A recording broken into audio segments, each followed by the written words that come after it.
வணக்கம் தோழர்களே, நான் சுந்தரவள்ளி. அனைவருக்கும் இந்திய விடுதலை நாள் வாழ்த்துக்கள் தோழர்களே. போராடி பெற்ற விடுதலையும் போராடி பெற்ற அரசியல் சாசன சட்ட உரிமைகளையும் பாதுகாப்போம் என்று உறுதிமொழி ஏற்போம் தோழர்களே. தமிழ்நாடு தன்னுடைய திசை வழியை மாறி ரொம்ப நாள் ஆச்சு. இந்த தமிழ்நாடு இன்றைக்கு கேலி பொருளாக மாறி இருக்கு. அரசியல் அறிவற்ற, திறனற்ற, தெளிவற்ற ஒரு கும்பலினுடைய கையில சிக்கி இருக்கு. இன்னைக்கு அண்ணன் விஜய் தான் கண்டென்ட், திப்பு சுல்தான் கண்டென்ட் கிடையாது. இந்த நாட்டின் விடுதலை போராட்ட வீரர்கள் இங்க கண்டென்ட் கிடையாது. இன்னைக்கு கொண்டாடப்பட வேண்டியவர்கள் அத்தனை பேரும் இன்னைக்கு இல்ல. ஆனா அண்ணன் விஜய் அவர்கள் கண்டென்ட்டா மாறி இருக்காரு. நின்னாரு, நடந்தாரு, உட்கார்ந்தாரு, கொடியேற்றினாரு. எப்படி இருந்துச்சு தெரியுமா? அண்ணனுடைய தோழி திரிசா எப்படி இருந்தாங்க தெரியுமா? மூவர்ண கொடியில அவங்க வீட்டுல ஃபுல்லா ட்ரெஸ் போட்டு வந்தாங்க தெரியுமா? எப்படி இருந்தது என்று கொண்டாடப்பட்டுக்கிட்டு இருக்கு. கருப்பு சட்டை அந்த விடுதலை நாள் விழாக்குள்ள நுழைய விடாம காவல்துறையால் அடித்து விரட்டப்பட்டிருக்கிறார்கள். இன்னும் ஏராளமான விஷயங்கள் நடந்திருக்கு தமிழ்நாட்டில். என்ன நடக்குது தோழர்களே? ஒரு அடிப்படையான உண்மையை மக்களுக்கு நம்ம சொல்லி ஆகணும். இந்தியாவிலேயே விடுதலை போராட்டம் என்கிற பெருநெருப்பை பற்ற வைத்த இடம் எதுன்னா தமிழ்நாடு. தமிழ்நாடு தான் ஆங்கில சாம்ராஜ்யத்திற்கு எதிராக முதல் போர்க்கொடியை உயர்த்தி பிடித்தது. வேலூர் கோட்டை புரட்சி இருக்குல்ல, 200 ஆண்டுகளுக்கு முன்பே நாம தான் ஆரம்பிச்சோம். இன்னும் சொல்ல போனா 1806 திப்பு சுல்தானினுடைய படை நள்ளிரவுல நுழைஞ்சு ஆங்கில பேரரசை ஆட்டம் காண வச்சுச்சு. 350க்கும் மேற்பட்ட வீரர்கள் அந்த கோட்டைக்குள்ள நுழைஞ்சு நடுங்க வச்சாங்க. திப்பு சுல்தானின் புலிக்கொடியை ஏற்றினார்கள். இதுதான் இந்தியாவினுடைய முதல் விடுதலை போராட்டம். அது நம்ம மண்ணில் நடந்தது. நம்ம கொண்டாடி தீர்க்க வேண்டிய நாள் இன்றைக்கு. ஆனா அது அப்படி ஆகல. நம்ம அண்ணன் விஜயை பற்றி பேசுவதுதான் இன்றைக்கு பேசுபொருளாக இருக்க வேண்டும் என்று முடிவு செஞ்சிருக்கிறாங்க. உட்கார்ந்தது, நின்னது, கொடி ஏற்றினதோ எல்லாம் அப்படியே. இன்னொரு பக்கம் அக்கா திரிசா, இதுதான் இன்னைக்கு கண்டென்ட்டா இருக்கு. இந்திய விடுதலை போராட்ட வீரர்கள்லாம் இன்னைக்கு கண்டென்ட்டே கிடையாதுங்க. அவங்க பேசுறதுக்கே ஆள் இல்ல, நினைவுறுவர் கூறுவதற்கு கூட ஆள் இல்ல. ஒரு பக்கம் பாத்தீங்கன்னா இங்க டெல்லியில வந்தே மாதரம் பாடலை பாடிக்கொண்டிருக்கிறாங்க. வந்தே மாதரம் பாடல் இந்திய இஸ்லாமியர்களுக்கு எதிரான பாடல், இந்திய இஸ்லாமியர்களை எதிரிகளாக காட்டக்கூடிய பாடல். ஆனந்த மடம் என்கிற நாவல்ல இஸ்லாமிய சகோதரர்களுக்கு எதிராக எழுதப்பட்ட பாடல் இன்றைக்கு விடுதலை நாள் விழால டெல்லியில பாடப்பட்டிருக்கு. முழு பாடல பாடி இருக்கிறாங்க. இது எவ்வளவு பெரிய தேச விரோதம், சட்டத்திற்கு எதிரானது அப்படின்றத நம்ம மக்கள்கிட்ட பேசி ஆகணும். இந்த பக்கம் பாத்தீங்க அப்படின்னா எங்க அண்ணா விஜய் பயங்கரமா போய் அப்படி கெத்தா போய் கொடியேத்தி இருக்கிறாரு. கொடி ஏத்தினா அப்படி வான அளவுல அப்படி கொடி பறக்கும் போது பயங்கரமா இருக்கு பாருங்க.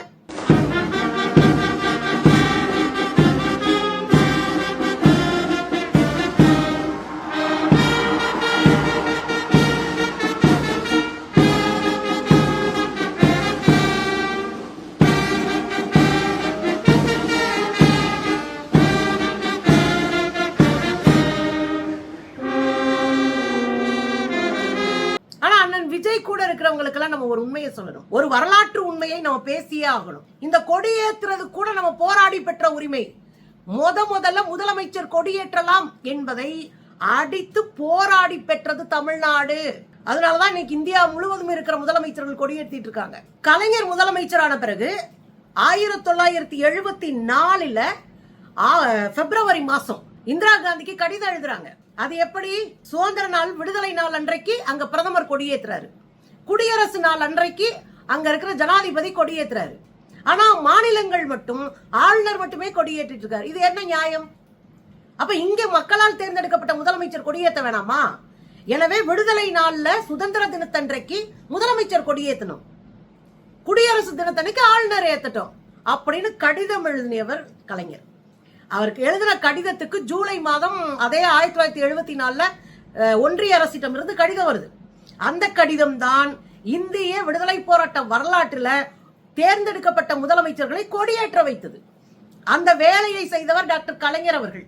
அதற்கு பிறகுதான் 1974 முதல்ல இந்திய ஒன்றியத்துல 1974 முதல்ல இந்திய துணைக்கண்டத்துல மாநில அரசு கொடி ஏற்றுச்சுன்னா அது தமிழ்நாடு. அதை முதல்ல ஏற்றினவர் முத்தமிழறிஞர் டாக்டர் கலைஞர். அதனாலதான் இன்னைக்கு நம்ம அண்ணன் வானலாவிய கொடியை ஏத்தி அவர் பயங்கர வைரலா இருக்கிறார். முதல்ல வரலாறு முக்கியம். வரலாறு தெரியாத சமூகம் சிதைந்து போகும். அப்ப இந்த கொடி ஏத்துறதுக்கே நம்ம போராடி பெற்ற வரலாறு உண்டு. ஆனா என்ன நடக்குது தமிழ்நாட்டுல? ஓவிய கல்லூரி மாணவர்கள் நேற்று ஒரு பயங்கரமான வேலையை பார்த்திருக்கிறாங்க. இந்திய விடுதலை போராட்டத்திற்காக ஓவிய திறமையை காட்டியிருக்கிறாங்க. அந்த திறமையில எப்படி காட்டினாங்க? அண்ணன் விஜய் அவர்களுடைய படத்தை வரைஞ்சு இந்திய விடுதலை போராட்ட நாளை குறித்து நாங்க ஜோசப் விஜய் அவர்களுடைய படத்தை வரைஞ்சிருக்கோம், அதுக்கு நாங்க ரொம்ப பெருமைப்படுறோம் அப்படின்னு அந்த மாணவர்கள் சொல்லியிருக்காங்க. பாருங்க, நாளைக்கு இண்டிபெண்டன்ஸ் டே முன்னிட்டு நாங்க சி ஜோசப் விஜய் அவங்கள வரைஞ்சிருக்கோம். நாங்க சிஎம் வரைஞ்சால ரொம்ப பெருமைப்படுறோம். நாங்க 70 அடி ஹைட்டும் 60 அடி அகலத்திலையும் வரைஞ்சிருக்கோம்.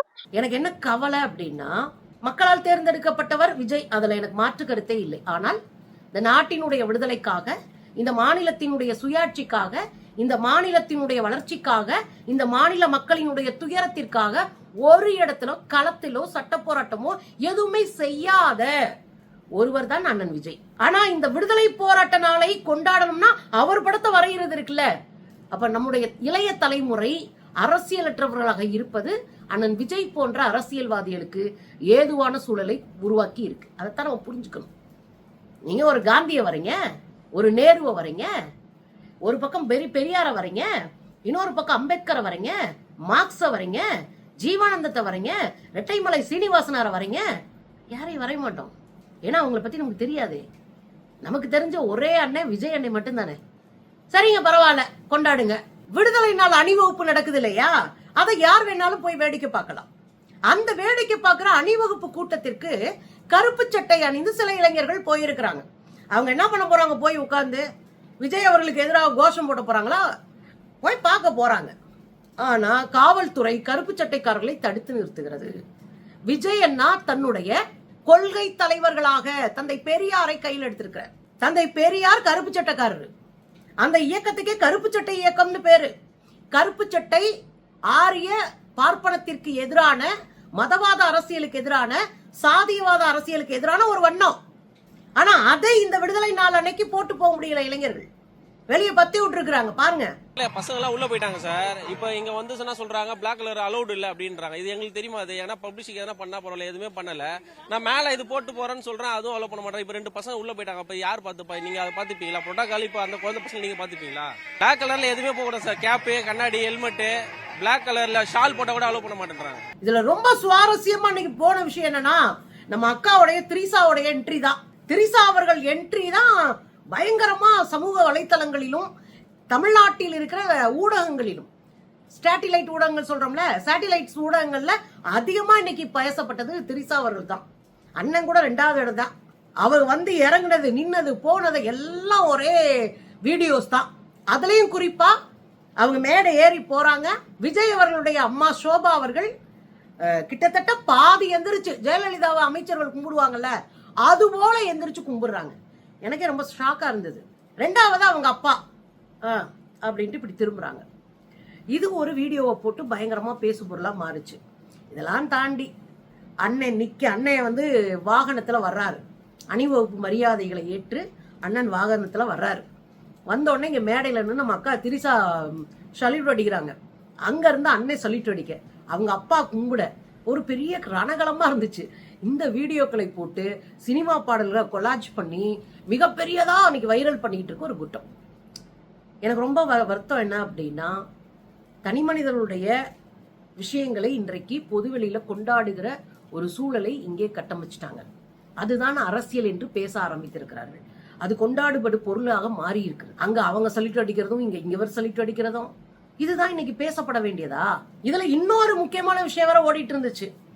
திரிசா ஆரஞ்சு கலர் ட்ரெஸ் பண்ணிட்டாங்களாம், விஜயோடைய அப்பா வெள்ளை கலர் ட்ரெஸ் பண்ணிட்டாங்களாம், விஜயோடைய அம்மா பச்சை கலர் ட்ரெஸ் பண்ணிருக்காங்களாம், தேசிய கொடியே அவங்க வீட்டுலதான் இருக்கான் அப்படின்னு ஒரு பரப்புரை பிரச்சாரம். ஒரு விடுதலை நாளில் நாம் இந்த நாட்டினுடைய வளர்ச்சியை குறித்து பேசணும், இந்த நாட்டினுடைய விடுதலை எப்படி கிடைச்சதுன்னு பேசணும். ஆனா நமக்கு அண்ணன் விஜய் சிக்கிருக்கிறாரு, அவரை பத்தி பேசுவோம், அவர் குடும்பத்தை பத்தி பேசுவோம்னு பாட்டு போட்டு பேசிட்டு இருக்காங்க. இதுல இன்னொரு வைரலான வேலை இருக்கு. நம்ம அண்ணனுங்களுக்கெல்லாம் அல்லது அமைச்சர்களுக்கெல்லாம் எண்களை சொல்ல வராது போல இருக்கு. நிதி அமைச்சர் அப்படித்தான் சட்டமன்றத்துல எண்களை தவறா வாசிச்சு மாட்டினாரு. அதே மாதிரி புஷியானந்த் அண்ணா தவறா எண்களை வாசிச்சாரு. அப்போ உட்கார்ந்து அவைத்தலைவர் அதை திருத்திக்கிட்டே இருந்தாரு. இன்னைக்கு நம்ம அண்ணன் மேடையில பேசுறாரு, நாங்கெல்லாம் விவசாயிகளுக்காக எவ்வளவு தொகையை நம்ம விட்டோம் தெரியுங்களா, எவ்வளவு தொகை தள்ளுபடி பண்ணியிருக்கோம் தெரியுமா அப்படின்னு நம்ம அண்ணன் பேசுறாரு. அப்படி பேசும்போது அவர் ஒரு என்ன சொல்றாரு, 5932.23 கோடி இத சொல்லணும் அண்ணன். அவர் என்ன சொல்றாருன்னா 5932 கோடி 25 அப்படின்றாரு. இது எல்லாமே தப்பு. இது இன்னைக்கு வைரல் பண்ணிட்டு இருக்கிறாங்க. கேலி பண்ற ஒரு கூட்டம் இருக்கும்ல. ஆனா குறைந்தபட்சம் ஒரு எண்ணம் எப்படி சொல்லணும்னு தலைவர்களுக்கு தெரிஞ்சிருக்கணும். பொது வெளியில தமிழ்நாட்டினுடைய மானத்தை வாங்கக்கூடாது. எம்பளத்தின்னு சொல்றதுக்குள்ள நாங்க கேலி பண்ணல, ஏன்னா அவங்க ஊர் வழக்கம் அது. ஆனா ஒரு எண்ணெய் வாசிக்கும் போது தெளிவு இருக்கணும் தலைமை பொறுப்புல இருக்கிறவங்களுக்கு. 5932 புள்ளி வச்சுட்டோமா, அதுக்கப்புறம் எண்ணெய் தனித்தனியா சொல்லணும், 2, 5ன்னு சொல்லணும். இதை கூட நம்ம பாடம் நடத்தும்படியாக இன்றைக்கு கேலி பொருளாக நம்ம அண்ணன் மாறி இருக்காரு. சரி இருக்கட்டும், இன்னைக்கு பூரா அண்ணன் பேச்சுதான்னு வச்சுக்கோங்களேன். அண்ணன் பண்ண ஒரு ஸ்டண்ட் இருக்குல்ல, அது இன்னும் வைரல். பொதுவாகவே சட்டமன்றமா இருக்கட்டும், அல்லது அவர் எங்கேயாவது ஒரு ஆய்வுக்கு போறதா இருக்கட்டும், அல்லது இது போல விழாக்களாக இருக்கட்டும், எல்லா இடத்திலையும் ரீல்ஸுக்காகவே சில வேலைகளை திட்டமிட்டு செய்கிறார்கள். ரீல்ஸுக்காகவே சில வேலைகள் திட்டமிட்டு செய்யப்படுது. தமிழ்நாட்டினுடைய பிரச்சனைகளை திசை திருப்புவதற்கு இந்த ரீல்ஸ் மிகப்பெரிய அளவுல உதவுது. நீங்க நேத்து ஒரு கல்லூரி மாணவன் படுகொலை செய்யப்பட்டு ஒரு கல்லறையில கிடக்கிறாரு. முந்தா நாள் ஒரு மாணவன் அடித்தே கொலை செய்யப்பட்டிருக்கிறார். சிவகங்கையில ஒரு ஸ்டூடெண்ட் அடிச்சு கத்தியால குத்தி இருக்கிறாங்க. இன்னைக்கு காலையில திருவெற்றியூர்ல ஒரு ஸ்டூடெண்ட் ஸ்கூல் பையன் அடிச்சு கொல்லப்பட்டிருக்கிறான். இந்த 2 நாள்ல பள்ளிக்கூட கல்லூரிகள்ல இத்தனை படுகொலைகள். இதுக்கு பின்னாடி போதை பொருள் இருக்கு. இதெல்லாம் திசை திருப்பணும்னா எங்க அண்ணன் நடந்தா அழகு அப்படின்னு பேச ஒரு கூட்டம் வேணும். அதான் நம்ம பிள்ளைங்க. இன்னைக்கு விழாவை முடிச்சுட்டு நம்ம அண்ணன் போறாரு. கிளம்பி போகும்போது திடீர்னு வண்டியை விட்டு இறங்கி ரோடு ஷோ பண்ணி மக்களை எல்லாம் பார்த்து கையாட்டிட்டு போறாரு. அதுல பயங்கரமா கொண்டாடி அந்த வீடியோவை பலரும் போட்டு கொண்டாடிட்டு இருக்கிறாங்க. ஒரு அரசியலை கட்டி எழுப்புவது அவ்வளவு சாதாரண விஷயம் இல்லை. ஒரு கருத்தியலை கட்டி எழுப்புவதும் சாதாரண விஷயம் இல்லை. ஆனா அதை உடைத்து இந்த மக்களை எமோஷனல் ஃபூல்ஸா மாத்துறது ரொம்ப ஈஸி. அதைத்தான் அண்ணன் விஜய் செஞ்சிட்டு இருக்கிறாரு. விடுதலை நாள் அன்னைக்கும் கூட இதுதான் அப்படின்ற அளவுக்கு மனக்கசப்பை உண்டாக்கி இருக்கிறாரு. திருந்துங்கண்ணா, திருந்துங்க.